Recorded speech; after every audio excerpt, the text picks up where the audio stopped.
مولا علی کی تو عجیب تعبیر ہے. مولا فرماتے ہیں شیطان انسان کے وجود میں اتر کر اس کے سینے میں تخم گزاری کرتا ہے. ہاں تعبیر ہے یہ مولا علی کی. اس کے سینے میں تخم گزاری کرتا ہے اور پھر اگر باہر نکل بھی جاتا ہے تو اس کے سینے میں جو وہ تخم چھوڑ کر آتا ہے اس سے پھر اس کے بچے نکلتے ہیں اور پھر وہ بچے اس کے ساتھ ساتھ رہتے ہیں. یہ مولا علی کی تعبیر ہے. میں کیا کروں, اس کو سمجھنے کی ضرورت ہے. ذرا صلوات ہدیہ کریں محمد والے اللہم صلی علی محمد وعلی محمد. پھر اس کے سینکڑوں بچے اس کے ساتھ ساتھ ہوتے ہیں. یعنی ہم ہوتے تو ایک انسان ہیں مگر شیطان کے بہت سارے بچے ہمارے ساتھ لگے ہوئے اور یہ گھیر کر ہمیں مارتے ہیں اور ہمیں پتہ بھی نہیں چلتا. شیطان کے بچے انسان کو گھیر کر مارتے ہیں اور انسان سمجھ رہا ہوتا ہے. بعض چیزوں میں لذت ہوتی ہے نا, وہ لذت تو ذائقہ تو انسان جو بھی بنانا چاہے بن جائے گا. ہم جب کبھی باہر عرب ممالک میں مکہ مدینہ میں کربلا عراق میں جب پہلے جایا کرتے تھے, شروع کی باتیں, تو وہاں کے پھیکے پھیکے کھانے ہمیں ابلے ہوئے کھانے ہمیں اچھے نہیں لگتے تھے. آج وہ والا کھانا کہیں آئے تو کیونکہ بار بار جاتے ہیں اور اس کھانے کا ذائقہ آ گیا, تو ذائقہ تو انسان خود بنا سکتا ہے نا. جیسے ہم اپنے دہن کا ذائقہ خود بنا لیتے ہیں, ایسے ہم اپنی روحوں کے ذائقے بھی خود بنا سکتے ہیں. آپ دیکھ لیجئے بعض لوگوں کو سال بھر بعد بھی 2 رکعت نماز عید پڑھنا بھاری پڑ جاتی ہے اور بعض لوگ ایک رکوع میں ساری رات گزار دیتے ہیں. تو جسے ایک رکوع میں ساری رات میں مزہ آ رہا ہے, کسی اور کو سال بھر میں بھی 2 رکعت میں مزہ نہیں آ رہا. اس کا مطلب مسئلہ نماز کا نہیں ہے, مسئلہ اس کے ذائقے کا ہے. اس کا ذائقہ جیسے ہی بحال ہو جائے گا اسے نماز میں مزہ آنے لگے گا. تو جیسے بدن کے ذائقے ہیں, دہن کے ذائقے ہیں, ہماری زبان کے چٹخارے ہیں, معاف کیجیے گا, ایسے ہماری روح کے بھی ذائقے ہیں. روح بھی کچھ لذتوں سے آشنا ہو جاتی ہے اور جب وہ آشنا ہو جاتی ہے, اچھا ہر لذت سے روح آشنا نہیں ہوتی. روح کو لذتیں روحانی ہی ملتی ہیں تب جا کے وہ ان سے دوستی کرتی ہے. ایک صلوات اور ہدیہ کر دیں محمد.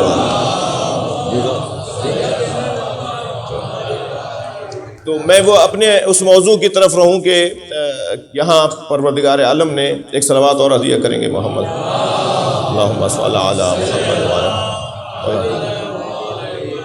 ایک اور بہتر صلوات نبی اور اللہم صلی علی محمد وعلی محمد. تو یہاں اعلان ہو رہا ہے کہ موت تم تک آ پہنچے گی, موت آئے گی تم تک, موت تمہیں تلاش کرے گی. اب جنہیں موت تلاش کرتی ہے وہ مردہ کہلاتے ہیں اور جو موت کو تلاش کرتے ہیں وہ شہید کہلاتے ہیں. کیا فرق ہے بھائی شہید میں اور مردہ میں؟ اللہ کہہ رہا ہے نا قرآن مجید میں, لا تحسبن الذین قتلوا فی سبیل اللہ امواتا بل احیاء عند ربہم یرزقون. خبردار جو ہماری راہ میں مر جاتے ہیں, جو قتل کر دیے جاتے ہیں ہمارے رستے میں, انہیں مردہ مت کہو, وہ زندہ ہیں اور اپنے رب کے ہاں سے رزق پاتے ہیں. کیونکہ تم اس بات سے آگاہ ہو کہ جو زندہ ہوتا ہے اسے رزق چاہیے ہوتا ہے, تو ہم تمہیں سمجھا دیتے ہیں کہ رزق دیتے ہیں مجھ سے. اللہ تسلی دے رہا ہے ہمیں.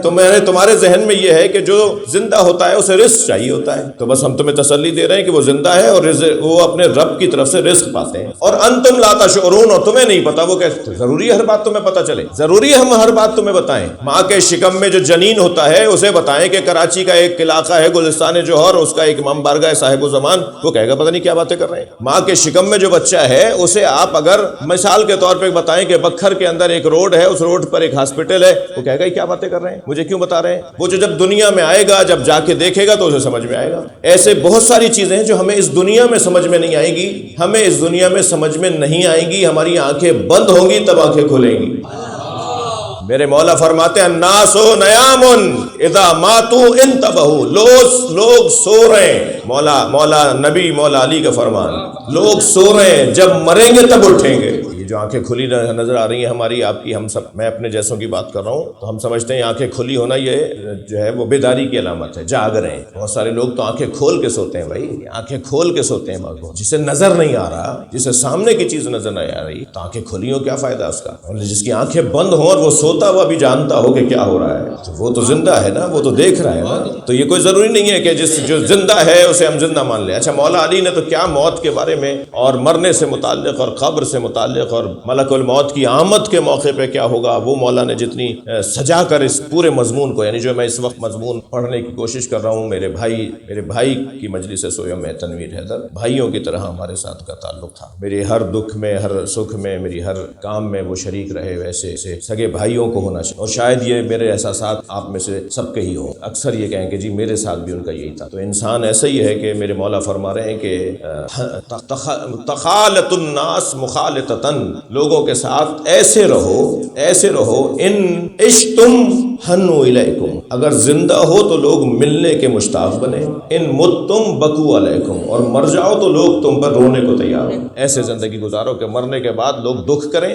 اور زندہ رہو تو ملنے کے مشتاق، بھائی کب ملیں گے، کیسے ملیں گے، ایسے زندہ ایسے رہو لوگوں کے ساتھ۔ تو عزیزو، موت مولا علی کا پسندیدہ ترین مضمون، علماء کرام تشریف فرمائے، صاحبان دقت تشریف فرمائے ہیں۔ مولا علی کے جو پسندیدہ مضامین تھے نا، ان میں سے ایک پسندیدہ، سب سے پہلا پسند ہے۔ ساتھ میں نے ایک دفعہ اس موضوع پہ اشرح پڑھنے کی توفیق ہوئی، مولا نے کن کن مضامین پہ خطاب فرمائے۔ مولا علی کے خطبے، 100 سے زیادہ خطبے، 200 سے زیادہ مولا کے خطوط، 100 سے زیادہ خطوط، 200 سے زیادہ خطبے، اور 400 سے زیادہ مولا کے مختصر خطاب، وہ تو ایک جگہ جمع ہے جنہیں سنی شیعہ نے لکھا ہے۔ تو مولا کے پسندیدہ مضامین میں جو سب سے زیادہ پسندیدہ پہلا نمبر اگر کسی میں طالب علم اگر دوں گا نا کہ سب سے پہلے مولا کسے پسند، جس مضمون کو مولا، وہ ہے عقیدہ توحید۔ توحید کے موضوع پر جتنا علی سج کر بولتے ہیں، اہتمام سے بولتے ہیں، کسی اور مضمون پہ نہیں بولتے۔ اپنی جوتیوں میں ٹانکا لگا رہے تھے تو برابر سے دو صحابی یہ کہتے ہوئے گزرے کہ خطاب کرنا بڑا مشکل ہے، اور اگر کوئی خطاب کرے، کیونکہ عرب شعر میں باتیں کرتے تھے، انہیں نثر بولنا نہیں آتی، یہ جو ہم باتیں کر رہے ہیں اس وقت، یہ نثر انہیں نہیں بولنا آتی، یہ شعر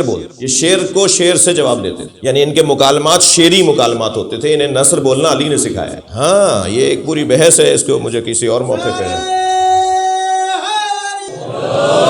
تو کہنے لگے اللہم صلی علی محمد وعلی محمد، تو کہنے لگے کہ خطاب کرنا کتنا مشکل ہے، اور پھر اگر خطاب بھی ہو تو ایسا خطاب ہو جس خطاب میں نقطے والا حرف نہ آ رہا ہو، یعنی اتنے الفاظ کا ذخیرہ ہو کہ خطاب کرنے والا خطاب کرے اور کسی لفظ میں نقطہ نہ آ رہا ہو۔ مولا مسکرا کے ان کی طرف دیکھتے ہیں اور فرماتے ہیں علی کے لیے آسان ہے، اور پھر اسی وقت مولا علی نے خطبہ ارشاد فرمایا جو خطبہ غیر نقط ہے مولا علی کا، 900 سے زیادہ الفاظ تھے اس خطبے میں جو علی فراوانی کے ساتھ بولتے رہے، اور پورا خطبہ ارشاد فرمایا بغیر نقطوں کے الفاظ کا خطبہ، اتنا الفاظ تک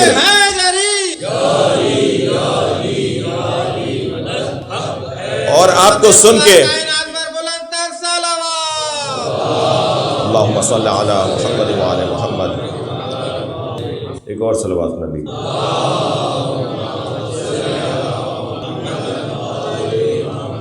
تو وہ خطبہ جو غیر نقط مولا علی کا خطبہ ہے نا، اس خطبے کا عنوان عقیدہ توحید، یعنی الفاظ بھی اتنے زیادہ، پھر موضوع بھی توحید کا موضوع۔ ایسے ہی ایک دن اپنے ابا کے وہ رفو کر رہے تھے حضرت، ابا تو اتنی اس کے اندر پیون لگ گئے تھے کہ جب درزی کو جا کے دی تو اس نے کہا کہ یا علی اب اس میں جگہ نہیں ہے رفو کرنے کی، تو حضرت نے فرمایا یا اللہ گواہ رہیو، اس نے مجھے چھوڑا ہے، میں نے اسے نہیں چھوڑا ہے۔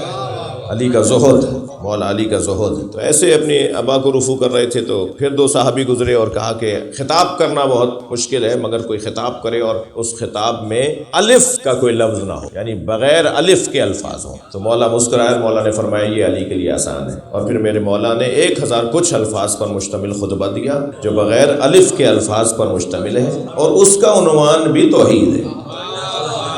تو سب سے پہلا عنوان مولا کا جو پسندیدہ مضمون ہے، جو جس پہ علی مولا اچھا بولتے ہیں، یعنی دل سے بولتے ہیں، چاہتے ہیں کہ بولیں، وہ موضوع ہے توحید۔ دوسرا عنوان اگر میں اپنی ترتیب میں بناؤں تو وہ ہے دنیا کی حقیقت۔ دنیا کی حقیقت کے بارے میں جتنا اچھا علی مولا نے فرمایا ہے وہ کہیں اور نہیں۔ تیسرا موضوع جس کے لیے مولا علی، جو میرا مضمون ہے اس وقت، جس کے لیے مولا علی چاو سے، دل سے، اہتمام سے بولتے ہیں، وہ ہے موت، مرنا، موت، اس دنیا کو چھوڑنا ہے، مرنا ہے، اس دنیا سے جانا ہے۔ اس موضوع پر علی پسندیدہ انداز سے خوشی کے ساتھ بات کر، خوب اس کے مفاہیم کو پیش کرو۔ موت پسندیدہ ترین مضمون ہے۔